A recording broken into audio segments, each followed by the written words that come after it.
बे समाव आं दंफैयो बाक्सा जिल्लानि सिङाव थानाय नैबे सलबारि जेंख्रेंपारायावहाय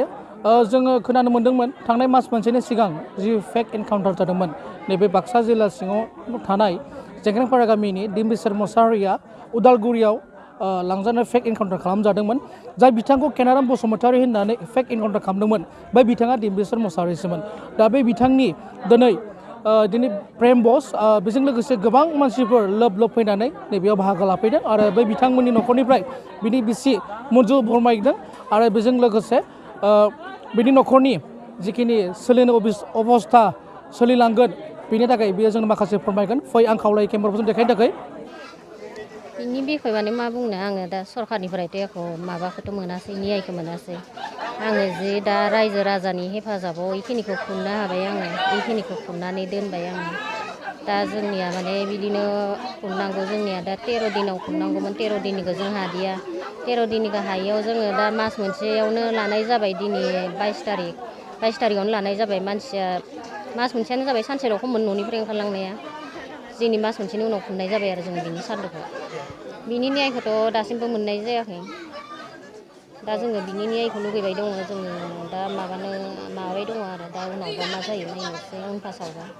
सरकारा नोंथांमोननो माबाफोर खोथा होदों नामा बिनि बेलायाव सरकाराथ' एख' बिदि खोन्था होफैयाखै जोंनि सिगाङाव जेब्ला नोंथांमोना डेड बडिखौ मोननो थाखाय गोबां नाजादोंमोन जों नुनो मोन्दों नोंथांमोना गोबां खारदावबाय थादोंमोन नोंथांमोना जिबायदि खोथा होदोंमोन होजोंहाय उदालगुरियाव 72 घन्टा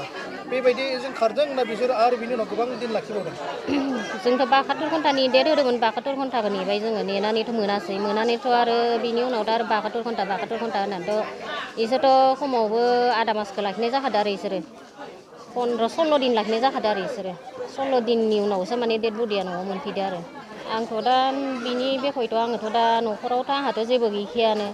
दा आङो सरखारनिफ्राय एसे माबा लुगैदोंमोन आरो अनसुंथाइ लुगैदोंमोन अनसुंथायाथ' रावबो हेफाजाब होआसै सरखारनिफ्राय गावसोरो जिथु खालामना थांबाय बिनि अनसुंथाइखौ एसे माबादोंमोन आरो जोङो दा बिनि माबा गैया दा आंनि न्याय नांगौ दा न्याय माने फिसाला सासे दा फरायबाय दं बिनि बेखय माने माबानांगोन उनाव बिदिनोसै आरो बिदिनो माने सोलिलांनो माबानांसिगोन आरो आंथ' दा सिरिथ' थायाखै थानाया नायनोसै माबा दा फार्स्टखिनिखौ बायखांबाथाय आङो दा माबायाव हाइकर्टआव केस होगोन होननानैथ' जोंखौ माबाखादों केसखौ होनांगोन आरो जोंनि माबाखौ जुदि आजावाबा इसोर बेखौनो माबानानै दोनबाय आं बेजों लोगोसे ओरैनोथ' मिथि मोनबाय पाब्लिकफोरबो मिथिबाय आरो गासैबो सुबुंफोरा मिथिबाय कि डिम्बिसार मुसाहारिया सासे इन'सेन्ट पार्सन माने बिथांखौ फेक एनकाउन्टार खालामदों जेरै केनारामनि बेलायाव डिम्बिसार मुसाहारिखौसो बिथांमोना पुलिस प्रखाखना फेक एनकाउन्टार खालामबाय दा नोंथाङा बिनि बिसि जानानै दिनै नोंथाङा फुल अथरिटि फुल राइट्स दङ थ' बिनि बेलायाव सरकारखौ माबायदि गोहोम बा माबायदि आवाजजोंहायो खावलायनो सानो कि न्यायखौ नांथारगौ बा न'खराव साख्रि बाख्रिनि बेब'स्था होनांगोन होननानै आंनो दा बेयाव मोननैनि बिथोराव न्यायबो नांगौ आरो न'खराव माने एसे फिसायलाबाबो साख्रि बाख्रिखौ नांगोन आरो फिसानि थाखाय फिसायाथ' सोलिना जानांगोन ना आंथ' दा फिसाखौथ' सलायनो हानायनि खेमथा गैया आङो दा सोलिलांनायनि माबाखौ होनांगोन आरो सरकारा दिनै नोंथाङा नैबे जिखिनि कास खुंबाय कास खुंनायावहाय नोंथाङाथ' गोबां दुखु फोरमायबाय कि नोंथाङा जेनेबा गैयि अबस्थाब्लाबो बेबायदि दुखु अबस्थाखौ लानानै माबायदि बे कासखौ खुंफुंनो हाखो आङो माने बे कासखौ दा होननाय बायदि आङो नारें बागान बन्द होनाय जादों हा बन्द होनानै खुंनाय जादों आङो रायजो राजाया एसे सहाय खालामदो